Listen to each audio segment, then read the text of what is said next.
2023년 대학교 신입생 환영사를 하고 있는 이분. 누구신지 아시나요? 가천대학교의 이길여 총장님입니다. 이분이 놀라운 이유는 바로 1932년생이라는 사실입니다. 91세가 넘으셨죠. 너무 동안이셔서 뱀파이어가 별명이기도 하신데요. 탄탄한 피부, 풍성한 머리카락, 가지런한 치아. 도저히 90을 넘기신 분이라고 믿어지지 않습니다. 1932년이 언제인지 체감이 안 되실 수 있는데요. 1932년에는 이봉창 의사와 윤봉길 의사께서 폭탄을 투척하신 해이며 예술가 백남준님과 동갑이시고 정치인 이회창님보다 누나이십니다. 보면 볼수록 이길여 총장님의 생활 습관이 궁금해지는데요. 오늘은 이분께서 직접 밝히신 동안과 건강 비결을 알아보도록 하겠습니다. 90세가 넘었음에도 어떻게 건강함을 유지할 수 있는지 궁금하다는 질문에 대한 답변 중 첫 번째는 충분한 수분 섭취였습니다. 일상생활에서 물을 충분히 마셔야 하는 건 많이 들으신 이야기일 겁니다. 결국 실천의 문제이지요.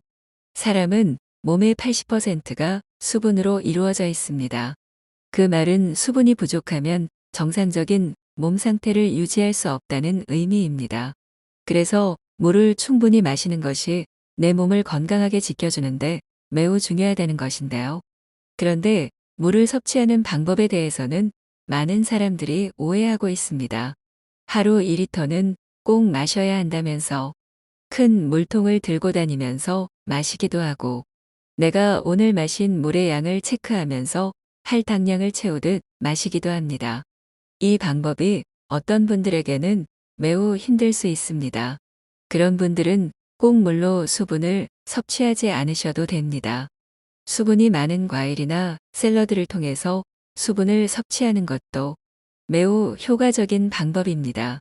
더 중요한 것은 커피나 술은 몸이 수분을 뺏어가는 음식입니다. 물과 비슷하다고 생각해서 커피나 술을 마시고 수분 보충을 했다고 생각하면 안 됩니다. 오히려 수분이 부족해질 수 있으니 주의해야 합니다. 또 몸에 좋다고 알려져 있는 차를 우려서 마시기도 하시는데 순수한 물, 채소, 과일을 섭취하는 게 가장 효과적임을 기억해 주세요. 두 번째, 음식을 절대 짜거나 달게 먹지 않는다고 합니다. 자극적인 음식은 입에 넣는 순간 느끼는 기쁨 외에는 우리 몸에 도움되는 것이 없습니다. 짜게 먹는 습관이 쌓이면 혈압이 높아지고 고혈압과 혈관 및 신장 질환의 발병률이 올라갑니다. 짜게 먹는다는 건 나트륨을 많이 섭취하는 것을 말합니다. 미국 국립심장폐 혈액연구소의 연구 결과에 따르면 혈중 나트륨이 정상 수준보다 높은 사람은 생리학적 노화가 빨라지는 것을 발견했습니다. 또 싱겁게 먹은 사람보다 조기 사망 위험이 21% 높았으며 심부전, 뇌졸중, 부정맥, 말초동맥 질환, 폐질환, 당뇨병, 치매 등 만성질환 위험이 64% 높은 것으로 나타났습니다. 달게 먹는 것도 절대 피해야 하는 습관입니다. 특히 피부 노화를 재촉하는데요. 섭취한 당분으로 인해 혈당이 오르면 활성산소와 최종당 화산물이 몸에 쌓입니다. 활성산소는 피부 노화를 촉진하고 최종당 화산물은 피부 탄력을 책임지는 콜라겐을 변성시켜 피부 노화를 유발합니다. 짜고 단 음식을 완전히 안 먹을 수는 없지만 항상 생각하고 있으면 전보다는 줄일 수 있으실 겁니다. 세 번째, 외로움을 타지 않는 성격이라고 밝혔습니다. 이길여 총장님은 90년이 넘는 세월 동안 결혼을 하신 적이 없습니다. 그런데 독신주의는 아니셨습니다. 가끔 주변에서 외로워서 연애를 하고 결혼을 한다는 이야기를 듣는데요. 이길여 총장님은 이런 생각을 해보신 적이 없다고 합니다. 오히려 누군가 옆에 있으면 불편하고 내가 하고자 하는 일 외에 신경 쓰게 생긴 것처럼 거추장스러웠다고 합니다. 살아가면서 누구나 외로움을 느낄 수 있습니다. 심지어 외로움을 많이 타는 사람은 조기 사망 위험이 크며 여러 질환 발병에 영향을 줍니다. 가족과 함께 살고 있더라도 외롭다고 느끼는 사람들은 치매에 걸릴 확률이 70% 이상 높은 것으로 밝혀졌습니다. 외로움은 수면의 질도 매우 저하시킵니다. 외로움으로 시작된 것이 다른 질환으로 발전할 수 있습니다. 바쁘고 활기차게 사는 것이 젊음의 큰 비결 중 하나입니다. 네 번째, 스트레스를 잘 받지 않는다고 합니다. 스트레스를 받으면 우리 몸에서는 이에 대응하기 위해 코르티솔이라는 호르몬을 분비시킵니다. 그러나 이 호르몬은 숙면을 취하는데 방해가 됩니다. 결국 수면의 질이 떨어지게 되고 노화도 촉진시키게 되는 것입니다. 언제나 긍정적으로 생각하려고 의식적으로 노력하는 것이 효과가 있을까요? 결론은 그것만으로도 충분히 도움이 된다고 합니다. 미국 예일대 연구팀은 스트레스의 장기적인 경험이 나이 들면서 자연스러운 노화 과정을 가속화시킨다는 것을 발견했습니다.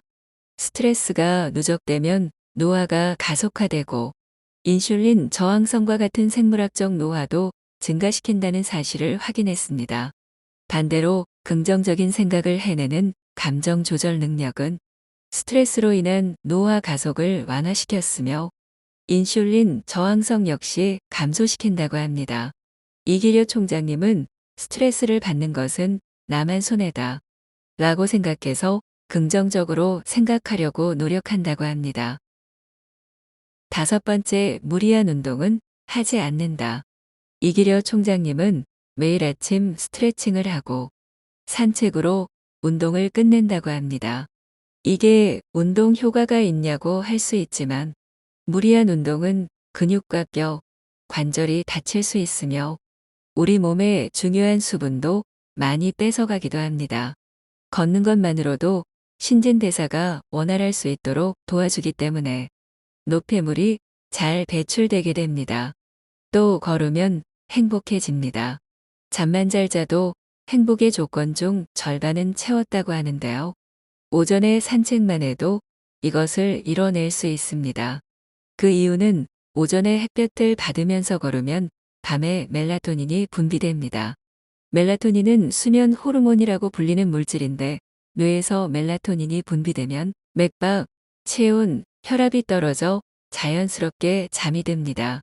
멜라토닌은 햇볕을 받고 14시간에서 16시간 뒤에 분비됩니다. 그러니 밤에 잘 자기 위해서는 오전에 햇볕을 받으면서 걸으시면 효과적입니다.